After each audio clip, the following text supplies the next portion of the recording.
Good morning my dear students, welcome to our YouTube channel. तो आइए आज की हम क्लास को स्टार्ट करते हैं। तो इससे पहले हमने वैद्युत की यानी कि इलेक्ट्रिसिटी का चैप्टर स्टार्ट किया था और एक क्लास उसमें बहुत बेहतरीन तरीके से हो चुकी है। तो उससे रिलेटेड जितने क्वेश्चन बनते थे पहले हम उनको देखेंगे कि एग्ज़ाम में किस प्रकार से क्वेश्चंस आते हैं और किस प्रकार से क्वेश्चन उस चैप्टर से बनते हैं। ठीक है, उसके बाद हम आगे की क्लास को कंटिन्यू करेंगे। और आज के हम सेशन को स्टार्ट करते हैं और सभी लोग एक बार जोरदार तरीके से वीडियो को लाइक करेंगे और कमेंट करेंगे और अपने दोस्तों के साथ शेयर जरूर करेंगे। और ये बात थोड़ा ज़रूर ध्यान रखेंगे कि अगर चैनल पे पहली बार विजिट कर रहे हैं तो प्लीज़ चैनल को सब्सक्राइब कर लेंगे, क्योंकि रेलवे में इतनी वैकेंसी आ चुकी हैं और उन सब के लिए साइंस बहुत इंपॉर्टेंट है। और मैं साइंस की डेली सुबह 8 बजे प्रैक्टिस सेट 20 क्वेश्चन का दमदार वाला लेके आता हूँ। डेली सुबह 8 बजे मिलेगा आपको। तो आइए हम आज के जो क्वेश्चंस हैं उनको पहले हम सॉल्व करते हैं। किसी धातु के तार में विद्युत धारा का प्रवाह होता है इलेक्ट्रॉन के कारण, प्रोटॉन के कारण या आयंस के कारण या इन सभी के कारण। गाइस ये जो क्वेश्चंस है ना, ये इतना इम्पोर्टेंट है और बहुत ज़्यादा पूछा गया है कि किसी धातु के तार में, देखो कोई धातु है और धातु आप लोगों को पता है कॉपर भी हो सकता है, एल्युमिनियम भी हो सकता है, चांदी भी हो सकता है, लोहा भी हो सकता है, कुछ भी हो सकता है, या ACSR भी हो सकता है। तो आप ये मान लीजिए कि कोई धातु होगा ना, धातु में धारा का प्रवाह, ठीक है, ये बात ध्यान रखेंगे। और एक बात आप ध्यान रखेंगे, क्या है, विद्युत अपघट्य। भाई कोई विद्युत अपघट्य है, विद्युत अपघट्य में धारा का प्रवाह।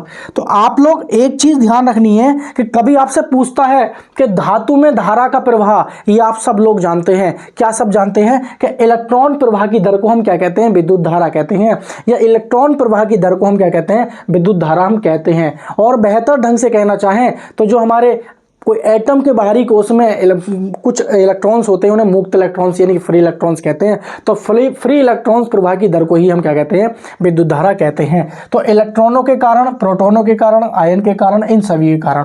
अगर यहाँ पे फ्री इलेक्ट्रॉन होता, मुक्त इलेक्ट्रॉन, तो वो आंसर लगाते, लेकिन अभी दे रखा केवल क्या दे रखा है भाई, इलेक्ट्रॉन प्रवाह के कारण। यानी कि इलेक्ट्रॉन के कारण क्या होता है, विद्युत धारा का क्या होता है, प्रवाह होता है धातु तार में। तो ध्यान रखेंगे, तो धातु में क्या होता है, इलेक्ट्रॉन के कारण। किसके भाई, इलेक्ट्रॉन के कारण, या आप ये कह सकते हो कि फ्री इलेक्ट्रॉन के कारण। पूछ लेगा विद्युत अपघट्य में विद्युत धारा का प्रवाह किसके कारण होता है, तो आप ध्यान रखेंगे आयंस के कारण। क्या है भाई, आयंस के कारण। किसके, आयंस के। तो विद्युत अपघट्य में आयंस के कारण और धातु में इलेक्ट्रॉन या फ्री इलेक्ट्रॉन। बात समझ में आ रही है। फ्री इलेक्ट्रॉन कहना थोड़ा सा बेहतर होता है, ये चीज मैं पिछली क्लास में समझा चुका हूं।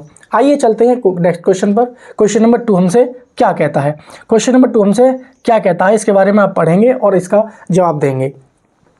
वैद्युत अपघट्य में विद्युत धारा का प्रवाह। देखो अभी सेम टू सेम क्वेश्चन आ गया जो मैंने आप लोगों को बताया था। तो मैं क्या बता रहा हूं कि जिस प्रकार से क्वेश्चन बन सकते हैं वही हम क्वेश्चन करेंगे, ठीक है। तो वैद्युत अपघट्य पूछ लेगा कि वैद्युत अपघट्य में विद्युत धारा का प्रवाह किसके कारण होता है। तो आप लोग बताइए किसके कारण होता है। मैंने अभी बताया, क्या मुक्त इलेक्ट्रॉन के कारण, नहीं, ये तो धातु में होता है भाई। किसमें होता है, धातु में। और धातु जैसे कि मान लीजिए एल्यूमिनियम हो गया, कॉपर हो गया या चांदी हो गया, भाई सबसे अच्छी चालकता किसकी होती है, चांदी की, उससे कम कॉपर की, उससे कम एल्यूमिनियम की, ठीक है। तो हम चांदी तो यूज करते नहीं है क्योंकि बहुत महंगी होती है। कि अगर मान लीजिए बिजली के तार, घरेलू वायरिंग में चांदी के तार प्रयोग कर लें तो चोर घर में क्या है, सोना चांदी नहीं देखेगा, सीधा ये देखेगा कि इधर चांदी है भाई, कि इधर अच्छी वायरिंग हो रखी है, खींचा खांच, चलो भाई होगी 4-5 दिन की मजदूरी। तो इसलिए हम चांदी का प्रयोग तो हम करते नहीं है क्योंकि ये बहुत महंगी है और ये तन्यता होती है, क्योंकि ये बहुत तन्यता होती है। इसको खींच के क्या है, बड़ा किया जा सकता है, पतले तारों में कन्वर्ट किया जा सकता है। जैसे सोना सबसे ज्यादा तन्यता वाली धातु है और दूसरे नंबर पर क्या होती है, हमारी चांदी होती है। तो इसलिए हम चांदी का प्रयोग नहीं करते हैं। किसका प्रयोग करते हैं, कॉपर का या एल्युमिनियम का। आपके पास बजट अच्छा है तो आप कॉपर की वायरिंग कराओगे भाई, पंखा फूक गया है तो वायरिंग किसकी कराओगे, बाइंडिंग आप कॉपर की कराओगे। अगर पैसे कम हैं तो एल्युमिनियम की कराओगे। आपके पास घरेलू वायरिंग के लिए आप चालक तार लेने जा रहे हैं, अगर पैसे ठीक ठाक है तो कॉपर वायर लाओगे, और पैसे ठीक ठाक नहीं है तो एल्युमिनियम की वायर लाओगे। तो ये चीज़ें होती हैं सारी। तो मुक्त इलेक्ट्रॉनों का जो प्रभाव होता है मुक्त इलेक्ट्रॉनों के कारण धातुओं में होता है, हॉल्स के कारण ये नहीं हो जाएगा। तो आयन के कारण हमने बताया कि जो विद्युत अपघट्य होते हैं, क्या होते हैं भाई, विद्युत अपघट्य, इनमें क्या होता है, जो विद्युत धारा का प्रवाह होता है वो आयंस के थ्रू होता है। किसके थ्रू होता है भाई, आयंस के थ्रू। तो इसलिए ऑप्शन नंबर क्या हो जाएगा, ऑप्शन नंबर हमारा सी बिल्कुल राइट हो जाएगा। आइए हम आगे चलते हैं नेक्स्ट क्वेश्चन पर। क्वेश्चन नंबर 3 हमसे क्या कहता है और किस प्रकार का क्वेश्चन है। ये क्वेश्चन बहुत इंपॉर्टेंट है। क्या है क्वेश्चन इंपॉर्टेंट, कि आवेशित परमाणु क्या कहलाता है, अणु, आयन, विद्युत धारा या कक्षा। भाई कोई भी परमाणु है मान लो और वो आवेशित है, क्या वो अणु होगा, नहीं। क्या विद्युत धारा होगा, नहीं, विद्युत धारा तो एक अलग बात हो गई। क्या कक्षा कहेंगे, नहीं, हम उसे कहते हैं आयन्स कहते हैं। क्या कहते हैं उसे हम कहते हैं आयन। ये बात आप लोग अच्छे से जानते हैं, मैं ऑलरेडी आपको ये समझा चुका हूं कि आयन्स क्या होते हैं। आइए आगे चलते हैं क्वेश्चन नंबर 4 पर। क्वेश्चन नंबर 4 हमसे क्या कहता है कि परिपथ यानी कि किसी परिपथ में प्रवाहित होने वाली धारा डैश डैश डैश होती है। इलेक्ट्रॉनों का संचालन, मुक्त इलेक्ट्रॉनों का एक दिशा में संचालन, या विभवांतर, या प्रयुक्त चालकों का एक अनुप्रस्थ परिच्छेद। तो आप लोगों को ये पता होना चाहिए, मान लीजिए हमने क्या है भाई, ये चालक कोई कंडक्टर ले लिया और हमने इसको क्या कर दिया, एक बैटरी से जोड़ दिया, और ये हमने कुंजी बना दी और इसको हमने बैटरी से जोड़ दिया, ये माइनस और ये प्लस टर्मिनल ले लिया और ये, और आपको पता है कि इस प्रकार से क्या है, हमारी ये करंट बहने लगी है ये, और ये करंट जा रही है हमारी, ये करंट की दिशा हो जाएगी। ठीक है, तो जब करंट की दिशा एक डायरेक्शन में हो जाएगी तो जो इलेक्ट्रॉन होंगे ना वो इस प्रकार से मूव कर रहे होंगे। किस प्रकार से, जो चालक तार होगा उस चालक तार में क्या हो जाएगा, इलेक्ट्रॉन इस प्रकार से मूव कर रहे होंगे। यानी कि जिस दिशा में इलेक्ट्रॉन फ्लो करते हैं उसके विपरीत दिशा में क्या है, करंट फ्लो होती है। यानी कि करंट की विपरीत दिशा में क्या है, इलेक्ट्रॉनों का प्रवाह होता है। अब इलेक्ट्रॉन से मान लीजिए कोई वायर है, मान लीजिए मेरे पास चालक तार है, तो इसमें फ्री इलेक्ट्रॉन्स होंगे। तो जब तक मैंने इसमें करंट नहीं दी है तो तब तक तो ये होगा कि कोई इलेक्ट्रॉन इधर मूव कर रहा होगा, कोई इलेक्ट्रॉन इधर मूव कर रहा होगा। और इलेक्ट्रॉन भी बात करें तो फ्री इलेक्ट्रॉन। जैसे ही इसमें मैं करंट दूंगा तो करंट देने के बाद क्या होगा कि हमारी, जैसे ही मैं इसको बैटरी से जोड़ूंगा, इस चालक तार को मैं जैसे ही किसी बैटरी से या वोल्टेज दूंगा तो होगा ये प्लस टर्मिनल है और ये माइनस टर्मिनल है, तो यहां से क्या होगा, करंट फ्लो ऑन हो जाएगी। अब जब इधर से करंट जाएगी, मान लीजिए इधर क्या होगा, इस सिरे पे प्लस के बी वोल्ट होगा विभवांतर और इस सिरे पे माइनस के बी वोल्ट होगा विभवांतर। यानी कि करंट प्रवाह होने के लिए दो चालक तार के सिरों के बीच में विभवांतर का होना बहुत जरूरी होता है। तो इधर प्लस के बी वोल्ट है और इधर माइनस के बी वोल्ट है। तो करंट क्या होती है हमारी, उच्च विभव से निम्न विभव की ओर फ्लो होती है, उच्च विभव से निम्न विभव की ओर फ्लो होती है। तो फ्री इलेक्ट्रॉन क्या होंगे, वो निम्न विभव से उच्च विभव की ओर फ्लो होंगे। यानी कि करंट इस डायरेक्शन में जाएगी तो इलेक्ट्रॉन क्या है, इस दिशा में होंगे। यानी कि सारे के सारे इलेक्ट्रॉन एक दिशा में, यानी कि सारे के सारे इलेक्ट्रॉन एक दिशा में कैसे हो जाएंगे, संचालन हो जाएंगे। क्या हो जाएंगे भाई, संचालन हो जाएंगे। ऐसे नहीं है कि ये नॉर्मल कंडक्टर है, कोई वायर है कॉपर की, इसमें करंट नहीं दी है, मैंने बैटरी से नहीं जोड़ा है, तो इधर को भी मूव कर रहे होंगे, इधर को भी, और जैसे ही मैंने बैटरी से जोड़ा तो हमारी करंट क्या है, प्लस से माइनस की तरफ, उच्च विभव से निम्न विभव की ओर फ्लो हो जाएगी। तो करंट क्या होंगे, जो इलेक्ट्रॉन्स होंगे वो निम्न विभव से उच्च विभव की ओर आएंगे। बात समझ आ रही है। तो एक दिशा में, तो हम कहेंगे कि मुक्त इलेक्ट्रॉनों का एक दिशा में संचालन क्या कहलाता है, यही हमारा क्या कहलाता है, किसी परिपथ में, किसी परिपथ या किसी सर्किट में प्रवाहित होने वाली जो धारा होती है, क्या होती है, मुक्त इलेक्ट्रॉनों में एक दिशा में संचालन। ठीक है नहीं, उम्मीद करता हूं बहुत अच्छे से आप लोगों को समझ में आ रहे होंगे ये क्वेश्चन। अगर चाहते हो आप लोग कि इससे भी और बेहतर ढंग से प्यार के साथ में समझ में आए पूरा कॉन्सेप्ट, तो आप मेरी इससे पहले वाली क्लास या प्लेलिस्ट में जाकर देख सकते हैं। फिजिक्स वाले प्लेलिस्ट में स्पेशल फिजिक्स के नाम से प्लेलिस्ट बनी हुई है, तो उसमें आप जाकर देख सकते हैं। और मैंने कुछ वीडियोस का लिंक इस वीडियो के डिस्क्रिप्शन में भी दे रखा है ऑलरेडी, तो वहाँ से भी आप पहुँच सकते हैं। ठीक है, आइए हम आगे चलते हैं कि परमाणु के नाभिक की त्रिज्या कितनी होती है, आप लोगों को बताना है। बहुत इजी और बहुत आसान क्वेश्चन है। मान लीजिए ये हमारे पास क्या है भाई, ये एटम है और इसका क्या है, ये नाविक है। और नाविक में क्या होते हैं, न्यूट्रॉन और प्रोटॉन होते हैं। और कक्षा में क्या होते हैं, इलेक्ट्रॉन। ये हमारे फ्री इलेक्ट्रॉन है जो बाहरी कक्षा में क्या है, मूव करते हैं। यही हमारे विद्युत धारा का कारण बनते हैं। विद्युत धारा प्रवाह जो होती है वो इन्हीं फ्री इलेक्ट्रॉन्स के कारण होती है। लेकिन बात कर रहे हैं, हमसे क्या कर रहे हैं भाई, कि जो ये इलेक्ट्रॉन्स होते हैं इन पर आवेश क्या होता है, 1.6 गुणा 10⁻⁻19 कूलाम, लेकिन ये होता है माइनस का। और जो प्रोटॉन होता है इस पर आवेश कितना होता है, इस पर आवेश होता है प्लस के 1.6 गुणा 10⁻⁻19 कूलाम। यानी कि प्रोटॉन पर आवेश प्लस का होता है और इलेक्ट्रॉन पर आवेश माइनस का होता है। और न्यूट्रॉन पर आवेश कितना होता है, न्यूट्रॉन पर आवेश होता है 0। इस पर कोई आवेश नहीं होता है। पूछ लेता है कि भाई परमाणु की खोज किसने करी थी, परमाणु की खोज, तो परमाणु की खोज करी थी जॉन डाल्टन ने। किसने करी थी भाई, जॉन डाल्टन ने। पूछ लेता है नाविक की खोज किसने करी थी, तो नाविक की खोज करी थी रदरफोर्ड ने। किसने करी थी, रदरफोर्ड ने। पूछ लेता है कि इसकी जो त्रिज्या होगी, नाविक की त्रिज्या, ये होती है 10⁻⁻15 मीटर। कितनी होती है भाई, नाविक की कितनी होती है, नाविक की त्रिज्या होती है, कितनी होती है, 10⁻⁻15 मीटर। और इसी को हम बोल देते हैं एक फर्मी। क्या होता है, 10⁻⁻15 जो बराबर होता है वो एक फर्मी के बराबर होता है। पूछ लेता है परमाणु की त्रिज्या, पूछ लेता है परमाणु की त्रिज्या कितनी होती है, परमाणु की त्रिज्या होती है 10⁻⁻10 मीटर। इसी को हम बोल देते हैं एक एंगस्ट्रॉम। 10⁻⁻10 मीटर जो है बराबर होता है एक एंगस्ट्रॉम के बराबर होता है। तो आप लोग बहुत अच्छे से समझ गए होंगे कि जो परमाणु है इसके नाभिक की त्रिज्या जो होती है वो कितनी होती है भाई, एक फर्मी होती है। कितनी होती है भाई, एक फर्मी होती है, एक फर्मी। एक एंगस्ट्रॉम किसकी होती है, परमाणु की त्रिज्या होती है। एक प्रकाश वर्ष क्या होता है कि निर्वात में चली गई दूरी, एक वर्ष में निर्वात में चली गई दूरी एक प्रकाश वर्ष कहलाती है। और पारसेक, देखो ये क्या होता है, ये ध्यान रखेंगे, ये एक प्रकाश वर्ष, एक लाइट ईयर बराबर होता है, क्या होता है 9.4 गुणा 10 की पावर क्या होता है 15 मीटर होता है, 10 की पावर 15 मीटर। और एक पारसेक बराबर होता है, एक पारसेक बराबर होता है 3.26 into light year, 3.26 into light year. एक पारसेक बराबर होता है 3.26 गुणा प्रकाश वर्ष। और एक प्रकाश वर्ष बराबर होता है, एक प्रकाश वर्ष बराबर होता है, एक प्रकाश यानी कि एक लाइट ईयर बराबर होता है 9.4 गुणा 10 की पावर 15 मीटर। ये बातें आप लोग ध्यान रखेंगे अच्छे से, क्योंकि यहाँ से एग्जाम में क्वेश्चन पूछ लिए जाते हैं। आइए क्वेश्चन नंबर 6 पे चलते हैं। क्वेश्चन नंबर 6 हमसे क्या कहता है कि न्यूट्रॉन की खोज किस वैज्ञानिक द्वारा की गई थी, गोल्डस्टीन, रदरफोर्ड, जेम्स चैडविक या जॉन डाल्टन। बताइए आप लोग बताइए इसका राइट आंसर क्या होगा। आइए देखिए भाई क्या होता है, ध्यान रखेंगे। इलेक्ट्रॉन की खोज जो करी थी, इलेक्ट्रॉन की पूछ लेता है, प्रोटॉन की पूछ लेता है, न्यूट्रॉन की पूछ लेता है, और आपसे पूछ लेता है नाभिक की खोज किसने करी थी, नाभिक की। और आपसे पूछ लेता है कि भाई परमाणु की खोज किसने करी थी। तो ये दोनों तो हम अभी आप लोगों को बता चुके हैं, लेकिन जो नहीं बताए वो सारी बता देता हूं।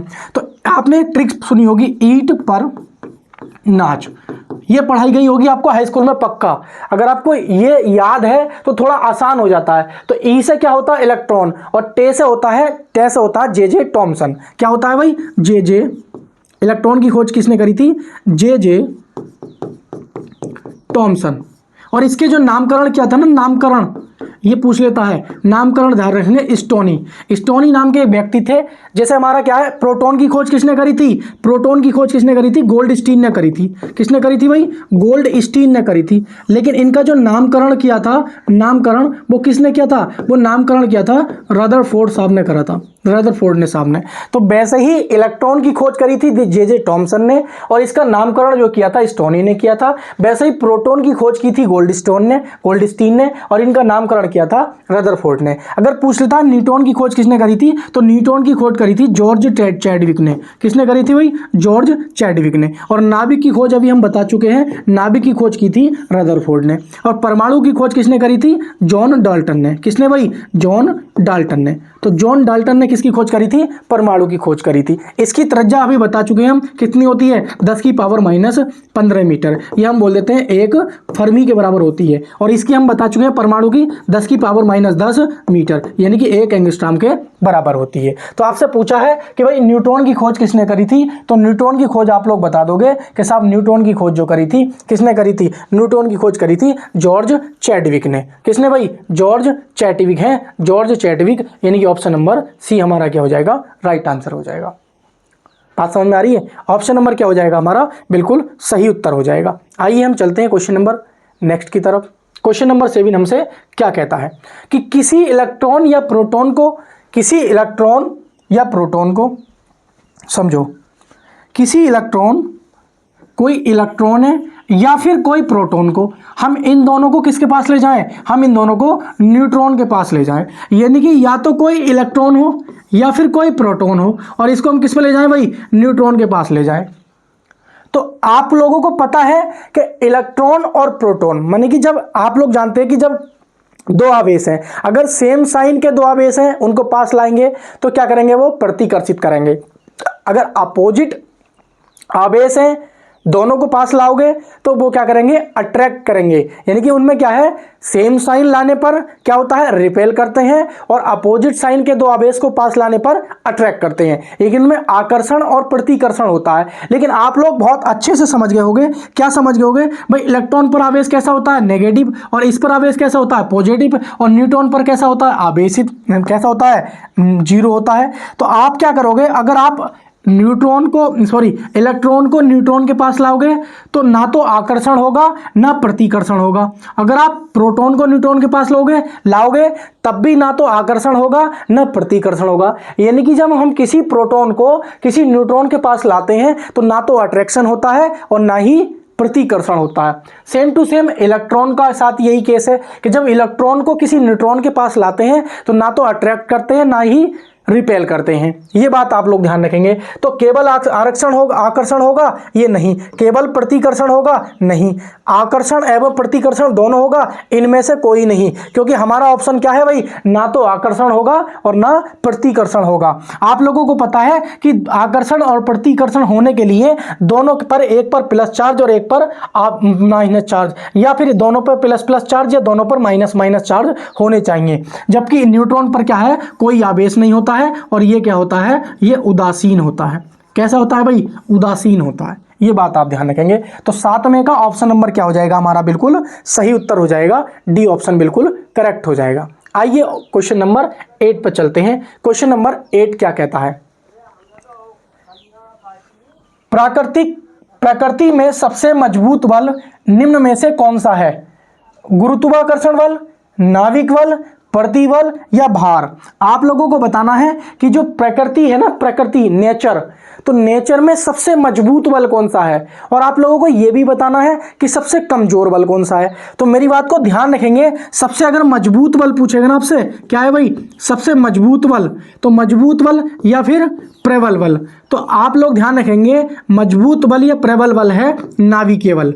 क्या है भाई? नाभिकीय बल, यानी कि न्यूक्लियर फोर्स। क्या है भाई? Nuclear force. ये न्यूक्लियर फोर्स जो होता है, ध्यान रखेंगे, ये अल्प दूरी के लिए होता है। कैसी भाई? ये अल्प दूरी के लिए होता है, अल्प दूरी के लिए होता है, अल्प दूरी के लिए, ठीक है। और ये क्या है? ये आकर्षण प्रकार का होता है। कैसा होता है? आकर्षण प्रकार का होता है, आकर्षण प्रकार का होता है। और ये ध्यान रखेंगे, ये आवेश पर निर्भर नहीं करता है। क्या कहे भाई? आवेश पर निर्भर नहीं करता है, आवेश पर निर्भर नहीं करता है। भाई सबसे मजबूत बल कौन सा है? नाभिकीय बल है। ये अल्प दूरी पर, छोटी दूरी पर लगाया जाता है और आकर्षण प्रकार का होता है और ये आवेश पर निर्भर नहीं करता है। पूछ लेता है कि भाई सबसे कमजोर बल, क्या पूछ लेता है भाई? कमजोर बल, कमजोर बल, सबसे कमजोर बल होता है गुरुत्वाकर्षण बल। क्या होता है? गुरुत्वाकर्षण बल, गुरुत्वाकर्षण बल। ये दो क्वेश्चन है और दोनों के दोनों आप स्टार लगा लोगे, ये बहुत ज्यादा इंपॉर्टेंट है, ये दोनों के दोनों। तो मजबूत बल नाभिकीय बल और कमजोर बल गुरुत्वाकर्षण बल। तो प्रकृति में सबसे मजबूत बल हमसे पूछा है, तो मजबूत बल क्या हो जाएगा? ऑप्शन नंबर बी, यानी कि नाभिकीय बल। क्या हो जाएगा? ऑप्शन नंबर बी, यानी कि नाभिकीय बल हमारा क्या हो जाएगा? राइट आंसर हो जाएगा। ठीक है नहीं? आइए हम आगे चलते हैं।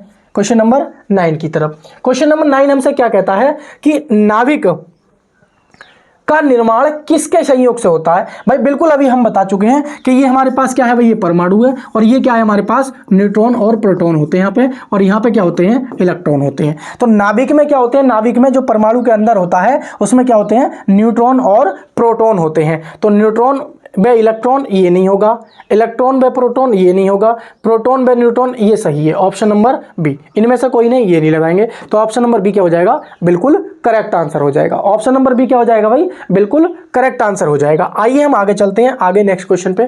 क्वेश्चन नंबर 10 हमसे क्या कहता है, क्वेश्चन नंबर हमसे 10 ये कहता है कि कुचालकों में मुक्त इलेक्ट्रॉन की संख्या कितनी होती है। कुचालकों में मुक्त इलेक्ट्रॉन की संख्या कितनी होती है, आप लोगों को बताना है। सर्वाधिक होती है, सबसे कम होती है, शून्य होती है या अनंत होती है। तो मेरी बात को ध्यान से समझना। सबसे पहले एक होता है हमारे पास चालक, क्या होता है, चालक, इसे बोलते हैं हम कंडक्टर। और एक होता है कुचालक, कुचालक इसे बोलते हैं इंसुलेटर। क्या बोलते हैं इसे, इंसुलेटर। और एक होता है अर्धचालक, क्या है भाई, अर्धचालक, इसे बोलते हैं हम सेमीकंडक्टर। क्या बोलते हैं भाई, सेमीकंडक्टर। सेमीकंडक्टर, वो ट्रेन वो बस वाला कंडक्टर नहीं, कभी सोच लो बस वाला ड्राइवर की बात कर रहे हैं, ठीक है, तो वो ही नहीं है, ध्यान रखेंगे। तो इसमें क्या होता है, इसमें फ्री इलेक्ट्रॉन, इसमें फ्री इलेक्ट्रॉन्स क्या कैसे होते हैं, वो बहुत ज़्यादा होते हैं, बहुत ज़्यादा होते हैं। तो जब जिस चालक तार में फ्री इलेक्ट्रॉन बहुत ज़्यादा होते हैं, बहुत अधिक होते हैं, अरबों खरबों की संख्या में होते हैं, तो उसमें क्या होता है, विद्युत धारा का प्रवाह क्या होता है, बहुत तेजी से होता है। विद्युत धारा का प्रवाह बहुत तेजी से होता है, आसानी से चली जाती है उसमें करंट। लेकिन कुचालक में क्या होता है, इसमें फ्री इलेक्ट्रॉन, समझते हैं ना, इसमें फ्री इलेक्ट्रॉन्स कितने होते हैं, 0 होते हैं। इसमें फ्री इलेक्ट्रॉन कितने होते हैं, 0 होते हैं। अगर अर्धचालकों की बात करें तो इसमें क्या है, इसमें फ्री इलेक्ट्रॉन्स कितने होते हैं, बहुत कम होते हैं। क्या होते हैं भाई, बहुत कम मात्रा में होते हैं, ये बात ध्यान रखेंगे भाई। इसमें फ्री इलेक्ट्रॉन यानी कि जो चालक होते हैं, कंडक्टर, उसमें फ्री इलेक्ट्रॉन बहुत ज़्यादा होते हैं, इसलिए इसमें क्या है, विद्युत धारा का प्रवाह बहुत अच्छी तरीके से हो पाता है। और हमारे जो कुचालक होते हैं, जो इंसुलेटर होते हैं, उसमें फ्री इलेक्ट्रॉन एक भी नहीं होता है, और एक भी नहीं होता तो उसमें विद्युत धारा का क्या होता है, प्रवाह नहीं होता है, इसलिए ये क्या होते हैं, विद्युत धारा के कुचालक होते हैं। कैसे होते हैं, कुचालक होते हैं, जिनमें जैसे बताएंगे अभी। और जिसमें फ्री इलेक्ट्रॉन कैसे होते हैं, थोड़े बहुत कम होते हैं, तो उन्हें हम कहते हैं अर्धचालक। जैसे इसका एग्जाम्पल आप लोगों ने देखा होगा, मैं बता देता हूं। जैसे कॉपर है, एल्युमिनियम है, चांदी है, ये सारे के सारे क्या है भाई, ये चालक हैं। क्या है भाई, ये चालक है। इनमें क्या है, फ्री इलेक्ट्रॉन होते हैं, और इसीलिए इनमें क्या है, विद्युत धारा का प्रवाह होता है। जैसे कि मान लीजिए इसका एक एग्जाम्पल भी है, मनुष्य का शरीर। भाई मनुष्य का शरीर, ये मनुष्य का शरीर, ठीक है। और ध्यान रखेंगे अशुद्ध जल, कैसा भाई, अशुद्ध जल। अशुद्ध जल में भी क्या होते हैं, फ्री इलेक्ट्रॉन होते हैं। मनुष्य के शरीर में भी फ्री इलेक्ट्रॉन होते हैं, इनमें करंट फ्लो हो सकती है। कॉपर, एल्युमिनियम और चांदी, ये बात ध्यान रखेंगे। अगर हम बात करें कुचालक की, तो कुचालक आप जानते हो, लकड़ी, भाई लकड़ी भी कैसी, सूखी लकड़ी, रबड़, माइका, रबड़, माइका, सूखी लकड़ी। यह ध्यान रखेंगे कैसा भाई, शुद्ध जल।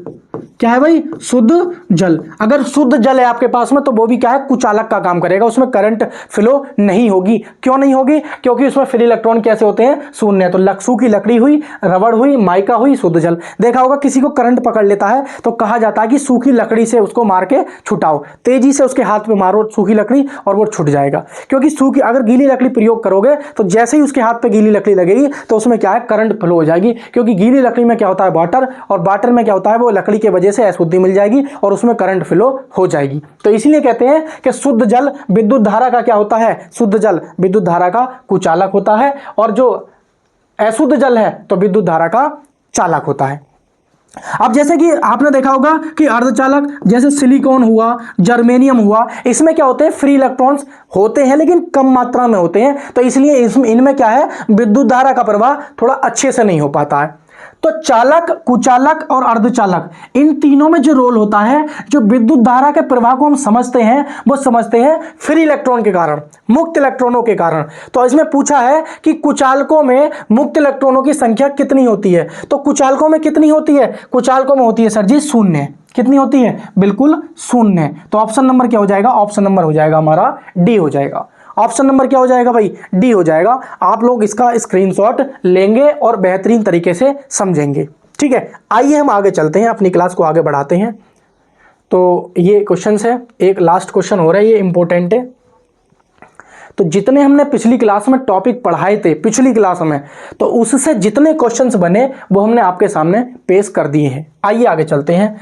सामान्यतः कमरे के ताप पर द्रव अवस्था में पाए जाने वाली धातु कौन सी नहीं है? वेरी वेरी इंपॉर्टेंट क्वेश्चन है, सब लोग लगाएंगे इसे। वेरी वेरी इंपॉर्टेंट इस तरीके से लिख लेंगे, वेरी वेरी इंपॉर्टेंट। और जो वेरी वेरी इंपॉर्टेंट ना लगे, ना लिख रहा है अभी तक, वो अपने गाल पे एक जोर से थप्पड़ लगाएगा और फिर उसे ध्यान में आएगा कि सर जी ने क्या लिखा है, वेरी वेरी इंपॉर्टेंट लिखा है। तो आप लोगों को भी इस पर वेरी वेरी इंपॉर्टेंट लिखना है। कह रहा है कि, फिर से मैं पढ़ देता हूं कि सामान्य कमरे के ताप पर, क्या कह रहा है भाई? सामान्य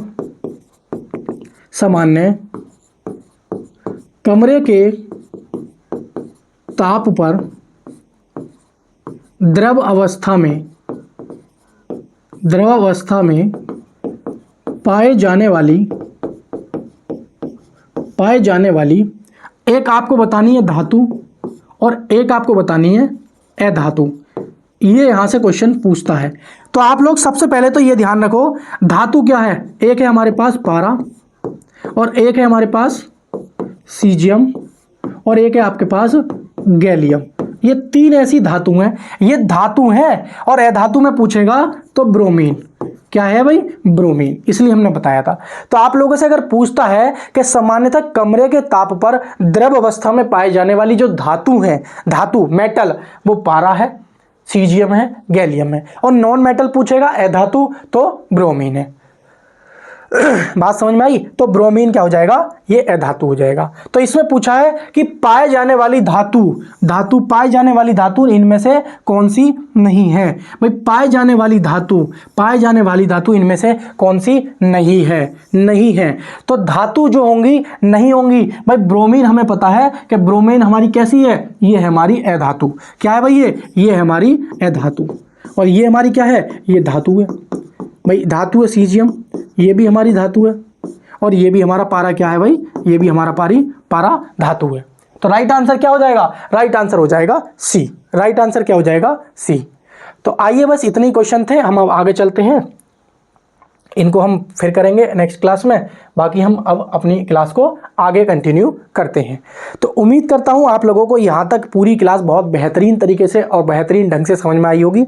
अब हम पहले क्या करेंगे, एक दो टॉपिक पढ़ेंगे और फिर उसके बाद उस पर क्या है, न्यूमेरिकल करेंगे। बाकी क्लास हम कल लेके चलेंगे। तो आज हम चलते हैं विद्युत विभवांतर पर, यानी कि पोटेंशियल डिफरेंस। विद्युत विभवांतर हम अब पढ़ेंगे, यानी कि पोटेंशियल डिफरेंस। क्या है भाई? विभवांतर। चल भाई क्यों परेशान कर रहा है? तो क्या पढ़ेंगे भाई गाइस हम? विभवांतर। कुछ बैठ जाता ना, विभवांतर। विभवांतर इसे हम बोलते हैं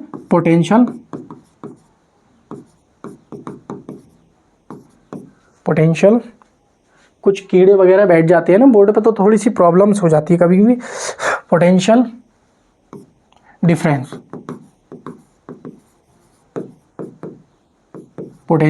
डिफरेंस, ये बात आप लोग ध्यान रखेंगे। तो पोटेंशियल डिफरेंस हम पढ़ने जा रहे हैं विद्युत विभवांतर। तो विद्युत विभवांतर होता क्या है? देखो मेरी बात समझो पहले, विद्युत विभवांतर होता क्या है समझो। देखो जैसे मान लीजिए हमने क्या काम किया, ये हमने क्या है भाई गाइस, ये हमने एक वैद्युत क्षेत्र क्या है क्रिएट कर लिया। भाई वैद्युत क्षेत्र हम किसे कहेंगे? जिस क्षेत्र में क्या है, मुक्त इलेक्ट्रॉनों का जो प्रभाव है बहुत तेजी से होगा। भाई जहाँ पे क्या है, मुक्त इलेक्ट्रॉनों का प्रभाव ही कैसा होगा भाई? बहुत तेजी से होगा। तो उसे हम क्या कहेंगे? उसे हम कहेंगे, क्या कहेंगे भाई? उसे हम कहेंगे विद्युत क्षेत्र कहेंगे। क्या कहेंगे उसे हम बोल देंगे वैद्युत क्षेत्र बोल देंगे। तो उसे हम क्या बोल देंगे भाई? वैद्युत क्षेत्र बोल देंगे, वैद्युत क्षेत्र बोल देंगे उसे। ठीक है, ये बात ध्यान रखेंगे। तो हमने इसको क्या बोल दिया भाई, हमने इसको बोल दिया विद्युत क्षेत्र। क्या बोल दिया भाई, विद्युत क्षेत्र बोल दिया, ये है विद्युत क्षेत्र। तो ये विद्युत क्षेत्र हमने कह दिया है। विद्युत क्षेत्र उसे कहते हैं जैसे कि जहां पर मुक्त इलेक्ट्रॉनों का जो प्रभाव होता है ना, प्रभाव ज्यादा होता है, तो वह क्षेत्र मुक्त इलेक्ट्रॉन कहला देते हैं। जैसे कहते हैं ना कि जहां संगति में, जिस संगति में पढ़ने वाले व्यक्ति होते हैं तो वहां पर शिक्षा का प्रभाव होता है, और जिस संगति में नशेड़ी लोग होते हैं तो उस संगति में नशे का प्रभाव होता है, कि भाई जाओगे तुरंत तुम नशे में प्रभावित हो जाओगे और क्या है, नशा करने लगोगे। और ऐसी संगति के लोगों के साथ रहोगे जो शिक्षा से संबंधित है, पढ़ते हैं, गवर्नमेंट जॉब की तैयारी करते हैं, तो आपका मन क्या हो जाएगा, गवर्नमेंट जॉब की तैयारी में क्या हो जाएगा, इंटरेस्टेड हो जाएगा, और आप गवर्नमेंट जॉब की तैयारी करने लगोगे, और एक ना एक दिन आप गवर्नमेंट जॉब भी बाय गॉड ले लोगे। लेकिन आप नशे वाली संगति में चले जाओगे, तो नशे वाली भी संगति में चले जाओगे तो एक ना एक दिन ऐसा आएगा कि थोड़ा बहुत आप ले लोगे और नशा करने लगोगे, और एक दिन ऐसा आएगा कि पूरी तरीके से नशेड़ी बन जाओगे, और एक दिन आपकी मृत्यु भी हो जाएगी। तो वैसे ही सेम टू सेम ये है कि हमने एक प्रभाव, एक क्षेत्र क्रिएट कर लिया, और वो क्षेत्र हमने क्या बना दिया, वैद्युत क्षेत्र बना दिया। और जैसे ही हमने वैद्युत क्षेत्र बना दिया तो हमने क्या काम किया, उसमें एक पॉइंट ले लिया, और एक बिंदु ले लिया, और एक हमने कहीं दूर एक बिंदु बी ले लिया, और इस पर हमने एक आवेश ले लिया बिंदु ए पर, प्लस क्यू आवेश, और इस प्लस क्यू आवेश को हम क्या कर रहे हैं, इस ए बिंदु से क्या है, हम बी बिंदु पर लाना चाह रहे हैं। इस प्लस क्यू आवेश को बिंदु ए से बिंदु बी पर लाना चाह रहे हैं। तो यानी कि विद्युत विभवांतर की परिभाषा है क्या, विद्युत विभवांतर की परिभाषा ये है कि किसी एकांक, मतलब किसी वैद्युत क्षेत्र में एकांक आवेश को, किसी वैद्युत क्षेत्र में, ये हमने वैद्युत क्षेत्र क्रिएट कर दिया है, और वैद्युत क्षेत्र के बारे में हमने आपको बहुत अच्छे से समझा दिया है कि जहां फ्री इलेक्ट्रॉन, भाई हमारी जो करंट है वो फ्री इलेक्ट्रॉन से पर डिपेंड करती है। जहां होंगे फ्री इलेक्ट्रॉन वहां होगी हमारी करंट, जहां होगा इलेक्ट्रॉनों का प्रभाव वहां होगी हमारी करंट। तो हमने क्या काम किया, फ्री इलेक्ट्रॉनों के प्रभाव से एक हमने क्षेत्र क्रिएट कर लिया, और इसे हम कह देंगे विद्युत क्षेत्र। तो इस विद्युत क्षेत्र में हमने 2 पॉइंट ले लिए, एक पॉइंट ले लिया हमने ए, और कहीं दूरी पर रखकर हमने एक पॉइंट बी ले लिया, और बिंदु ए पर एक आवेश रख दिया हमने, प्लस क्यू आवेश। तो एकांक धनात्मक परीक्षण आवेश को विद्युत क्षेत्र में किसी एक बिंदु से दूसरे बिंदु तक लाने में जो किया गया कार्य होता है वही क्या कहलाता है, वही हमारा क्या कहलाता है, विद्युत विभवांतर या विभवांतर कहलाता है। क्या कहलाता है, वही हमारा विभवांतर कहलाता है। तो क्या लिखेंगे इसमें, आप लोग लिखोगे भाई, इसमें आप लोग लिखोगे, क्या लिखोगे इसमें कि एकांक, भाई एकांक का मतलब ये हम एक एकांक ले रहे हैं, एकांक धनात्मक परीक्षण आवेश को वैद्युत क्षेत्र में, क्या है भाई, वैद्युत क्षेत्र में किसी एक बिंदु से दूसरे बिंदु तक लाने में, दूसरे बिंदु तक लाने में किया गया कार्य क्या कहलाता है, विभवांतर। क्या कहलाता है, विभवांतर, यानी कि पोटेंशियल, यानी कि क्या कहलाता है भाई, पोटेंशियल। क्या कहलाता है, पोटेंशियल। क्या कहलाता है, पोटेंशियल डिफरेंस कहलाता है, पोटेंशियल डिफरेंस कहलाता है। इतनी बात समझ में आई नहीं आई, क्या कहलाता है गाइस, पोटेंशियल डिफरेंस कहलाता है। आप एक वैद्युत क्षेत्र क्रिएट कर लिया, और वैद्युत क्षेत्र में किसी एक बिंदु से दूसरे बिंदु पर एकांक Q का मान हमने 1 मान लिया है। देखो एकांक का मतलब यही है, एकांक का मतलब ये है कि हमने Q का मान क्या मान लिया भाई, हमने Q का मान 1 मान लिया।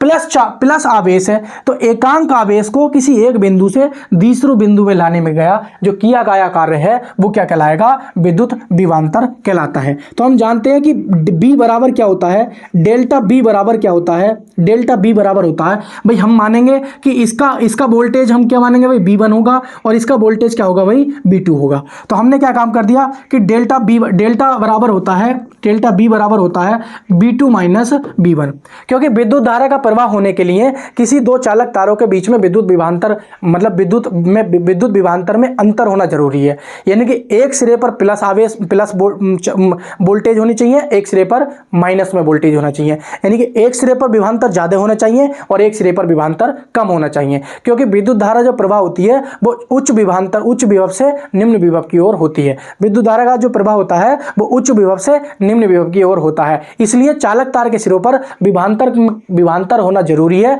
या चालक तार के सिरों में विभव में अंतर होना बहुत जरूरी है।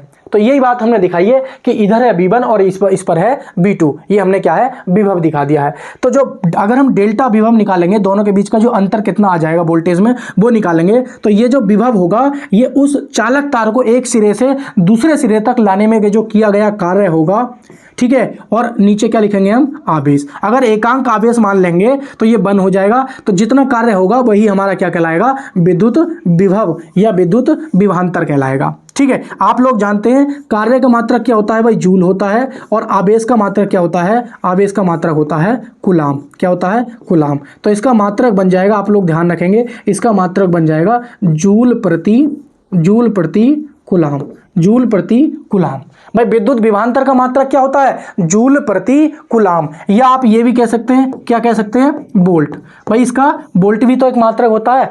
विद्युत विभवांतर का जो मात्रक होता है वो क्या होता है, वोल्ट भी होता है और जूल प्रति कूलाम भी होता है। क्या होता है, जूल प्रति कूलाम भी होता है। ये सारे के सारे जो क्वेश्चंस हैं यहाँ से बन सकते हैं कि पूछ लेगा आपसे कि विद्युत विभवांतर का जो मात्रक होता है वो क्या होता है। आपको दे रखे होंगे दो, तो आप लोग सोचोगे कि जल्दबाजी में कि भाई जूल प्रति कूलाम होता है, लेकिन नीचे ऑप्शन दे रखा होगा ए और बी दोनों। तो आप लोगों को ध्यान देना होगा कि वोल्ट भी किसका मात्रक है, ये इलेक्ट्रिक पोटेंशियल का है, या फिर विद्युत विभवांतर का है, या पोटेंशियल डिफरेंस का है, या फिर पोटेंशियल डिफरेंस का है। ये बात आप लोग अच्छे से समझ जाएंगे, ठीक है। तो आप लोग इसका स्क्रीनशॉट ले लेंगे। हम थोड़ा सा आगे चलते हैं, आगे हम पढ़ेंगे वैद्युत विभव। वैद्युत विभव किसे कहते हैं, वैद्युत विभव किसे कहते हैं।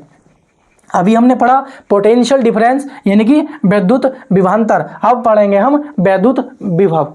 क्या पढ़ेंगे हम, वैद्युत विभव। तो हेडिंग डाल देंगे वैद्युत विभव। क्या डाल देंगे भाई, वैद्युत विभव। वैद्युत विभव इसे बोलते हैं पोटेंशियल। क्या बोलते हैं, पोटेंशियल, वैद्युत विभव। अब क्या होगा ये बात आप लोग समझेंगे। तो अब हम क्या करेंगे गाइस, फिर से हम क्या करेंगे, एक हमने क्या है भाई, ये हमने फिर से क्या काम कर दिया, एक वैद्युत क्षेत्र क्रिएट कर दिया। हमने एक वैद्युत क्षेत्र क्रिएट कर दिया, और हमने वैद्युत क्षेत्र, आप लोग पता है कि वैद्युत क्षेत्र हम कैसे क्रिएट करते हैं, जहां फ्री इलेक्ट्रॉन्स होंगे वहां पर हमारा क्या होगा, वैद्युत क्षेत्र होगा। वहां पर क्या होगा, वैद्युत क्षेत्र होगा। तो हमने इसको नाम दे दिया, हमने क्या नाम दे दिया, वैद्युत क्षेत्र। क्या नाम दे दिया, वैद्युत क्षेत्र, यानी कि इलेक्ट्रिक फील्ड। क्या नाम दे दिया भाई हमने, इलेक्ट्रिक फील्ड। और इसमें क्या है, हमने क्या नाम दे दिया, ये कोई एक अनंत है, और इस अनंत से हम कोई आवेश को किसी बिंदु ए पर लाना चाह रहे हैं। कोई परीक्षण आवेश Q है, और अनंत से हम किसी बिंदु को, किसी अनंत से विद्युत क्षेत्र में किसी आवेश को किसी बिंदु पर लाने में जो किया गया कार्य होता है वही क्या होता है, हमारा विद्युत क्या होता है, विद्युत क्या होता है, विभव होता है, वैद्युत विभव होता है। तो इसकी डेफिनेशन क्या हो जाएगी कि हमने क्या काम किया भाई, हमने सुनो फिर से समझो, हमने वैद्युत क्षेत्र क्रिएट कर लिया। अब तक ये था विद्युत विभवांतर में कि कोई बिंदु ए था और कोई बिंदु बी था, तो ए से बी तक किसी एकांक परीक्षण आवेश को लाने में गए जो किया गया कार्य होता था वो कहलाता था विद्युत विभवांतर। लेकिन हम लाएंगे किसी एकांक परीक्षण आवेश को अनंत से किसी बिंदु पर लाने में किया गया कार्य क्या कहलाता है, विद्युत विभव कहलाता है। तो पहले आप इसकी परिभाषा लिखोगे तब समझ में आएगा। क्या लिखेंगे, एकांक, फिर से लिखेंगे, एकांक धनात्मक परीक्षण आवेश को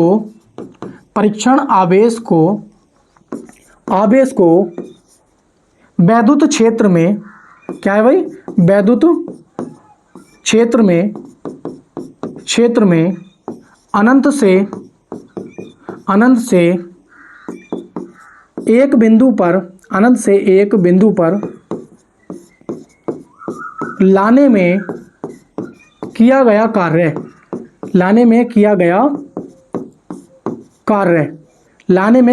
कार्य क्या कहलाता है? वैद्युत विभव कहलाता है। वैद्युत विभव, वैद्युत विभव कहलाता है। वैद्युत विभव कहलाता है। बात समझ आ रही है? तो हम क्या कहेंगे, इसका सूत्र क्या बनेगा ये भी आप देखेंगे, क्योंकि यहां से न्यूमेरिकल बनते हैं। तो ये वैद्युत विभव क्या हो जाएगा भाई, इसका वोल्टेज क्या हो जाएगा, 0 हो जाएगा, पता अनंत पे है तो इसका वोल्टेज क्या हो जाएगा, 0 हो जाएगा। और V1 क्या हो जाएगा, ये B जो भी होगा प्लस के होगा। ठीक है, तो हम इस प्रकार से क्या है, इनके बीच का अंतर निकालेंगे। डेल B बराबर हो जाएगा B1 माइनस B2। तो ये इस प्रकार से हो जाएगा। तो B1 हम कुछ भी मान लेंगे, B1 को हम B मान लें और B2 को मान लें हम 0, तो क्या हो जाएगा, B निकल के आ जाएगा। क्या निकल के आएगा, ओवरऑल B निकल के आएगा। तो हम क्या बोल देंगे कि B बराबर W अपॉन Q। तो B बराबर W अपॉन Q। तो इसका मात्रक भी क्या हो जाएगा, इसका मात्रक हो जाएगा, इसका मात्रक हो जाएगा जूल, जूल प्रति कूलाम, जूल प्रति कूलाम। यह आप ध्यान रखेंगे, इसका मात्रक क्या हो जाएगा, एक और हो जाएगा, वोल्ट हो जाएगा। दोनों का सेम टू सेम है, बस फर्क इतना था कि विद्युत विभवांतर हम कहते हैं कि किसी चालक तार को, किसी क्या है, धनात्मक परीक्षण आवेश को एक बिंदु से दूसरे बिंदु तक विद्युत क्षेत्र में लाने में किया गया कार्य विद्युत विभवांतर कहलाता है। लेकिन अगर पूछेगा कि वैद्युत विभव अनंत से किसी बिंदु को, अनंत से किसी परीक्षण आवेश को किसी एक बिंदु तक लाने में किया गया कार्य क्या होता है, वो हमारा वैद्युत विभव कहलाता है। इतनी बात आप लोगों को अच्छे से समझ में आ गई ही होगी। तो ये इस पर आपको क्या ध्यान रखना है, डेफिनेशन आपसे एग्जाम में नहीं पूछी जाएगी, आपसे पूछेगा तो पूछेगा क्या पूछेगा, इस पर न्यूमेरिकल पूछेगा या फिर इनके मात्रक पूछेगा। तो आइए मैं क्या करता हूं, इस पूरे जो हमने विद्युत विभवांतर और विद्युत विभव पढ़ा है, इस पर क्या है, हम कुछ न्यूमेरिकल कर लेते हैं, क्योंकि न्यूमेरिकल करेंगे तभी समझ में आएगा। तो जैसे कि पहला ही क्वेश्चन दे रखा है, क्वेश्चन नंबर 12 दे रखा है, इसको समझिए और पढ़िए कि 12 क्या है भाई, ये विभवांतर 40 वोल्ट है। भाई विभवांतर कितना है, 40 वोल्ट है। इसने साफ साफ बोल दिया कि डेल्टा बी का मान कितना है भाई, 40 वोल्ट है। ये विभवांतर कितना है भाई हमारा, 40 वोल्ट है। और इसने बोला है कि 0.5 कूलाम के आवेश को प्रतिकर्षित करने के लिए किया गया कार्य क्या होगा। प्रतिकर्षित मतलब दूर भेजने के लिए किया गया कार्य क्या होगा। तो आप लोगों को पता है, आपको बी का मान दे रखा है 40 वोल्ट। भाई विभव का मात्रक क्या होता है, वोल्ट, या आप कहते हैं, क्या कहते हैं भाई, या आप कह देते हो जूल प्रति कूलाम, जूल प्रति कूलाम। ये बात ध्यान रखेंगे। आपको Q यानी कि आवेश दे रखा है, कितना दे रखा है, 0.5 कूलाम दे रखा है। आपसे पूछा है कि W का मान क्या होगा, ये पूछा है। और अभी हमने आपको बताया है कि विद्युत विभवांतर का फॉर्मूला क्या होता है कि B बराबर W अपॉन Q, B बराबर W अपॉन Q। आप इसकी तिरछी गुणा कर दोगे इसके नीचे एक मान के, तो W बराबर यहाँ से क्या आ जाएगा, W बराबर हो जाएगा B इंटू Q। और जब B इंटू Q आ जाएगा तो B का मान कितना है भाई, 40, और Q का मान कितना है, 0.5। और जैसे ही इसमें गुणा करोगे तो 5 चौक 20 क्या आ जाएगा, जूल, 5 चौक 20 क्या आ जाएगा, जूल। यानी कि राइट आंसर क्या हो जाएगा, 20 जूल हो जाएगा।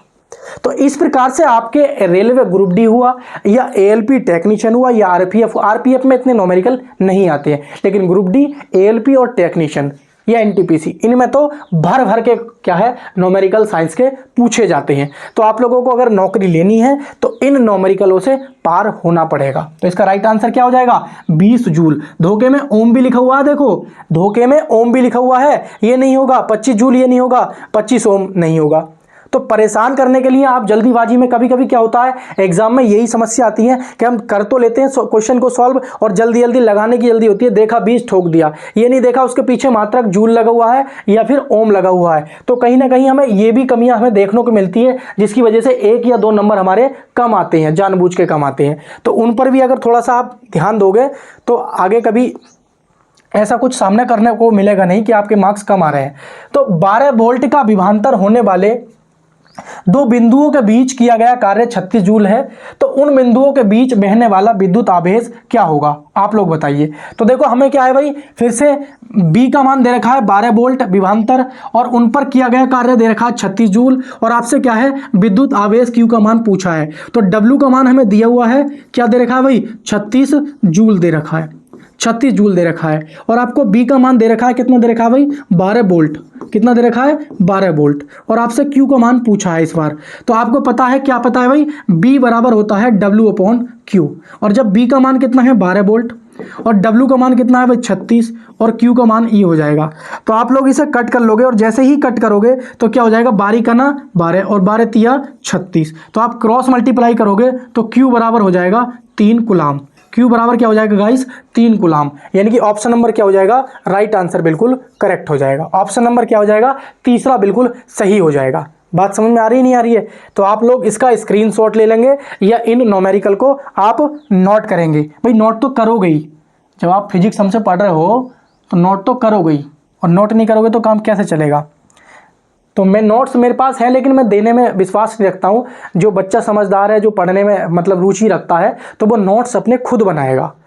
बात समझ में आ रही है? आगे हम चलते हैं कि एक परिपथ में एक बिंदु से दूसरे बिंदु तक लाने में 2 कूलाम आवेश को मतलब प्रवाहित होता है, और यदि 2 बिंदुओं के मध्य विभवांतर 5 वोल्ट है तो किए गए कार्य की गणना कीजिए। फिर से सेम टू सेम सवाल है। उम्मीद करता हूं आप लोगों का आंसर बहुत जल्दी आ चुका होगा। फिर से वही सवाल है, बिल्कुल सही सवाल है, और आप लोगों का आंसर आ भी चुका होगा, ऐसी मैं उम्मीद करता हूं।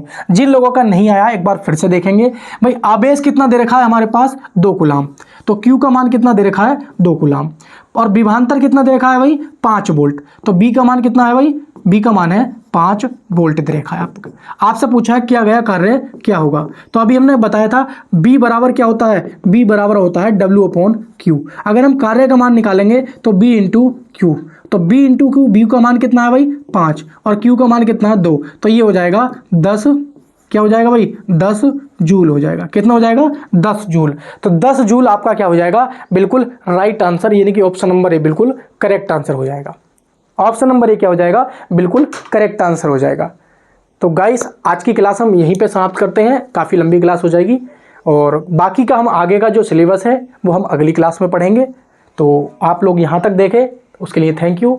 और वीडियो अच्छी लगी है, कंटेंट ठीक ठाक लग रहा है तो चैनल को सब्सक्राइब करेंगे और वीडियो को लाइक भी करेंगे, और हमें कमेंट बॉक्स में बताएंगे आप मतलब अगली वीडियो मतलब किसी पे मैराथन चाहते हो या किसी टॉपिक पे आप स्पेशल वीडियो चाहते हो तो आप मुझे कमेंट में बता सकते हैं, मैं उस पर वीडियो बना दूंगा। ठीक है, बाकी हमारी डे बाई डे क्लास तो चली रही है फिजिक्स। और ये भी बता दूं कि आरपीएफ एग्जाम तो बहुत दूर है, एएलपी के एग्जाम से पहले सबसे पहले तो एएलपी का होगा। तो एएलपी के सीवीटी 1 से पहले हमारी ये फिजिक्स पूरी हो जाएगी। बाकी डे बाई डे हम प्रैक्टिस सेट डेली हम लाई रहे, उसको आप देखना बिल्कुल नहीं भूलेंगे। तो मिलेंगे नेक्स्ट क्लास में, तब तक के लिए नमस्कार, thank you so much, bye bye.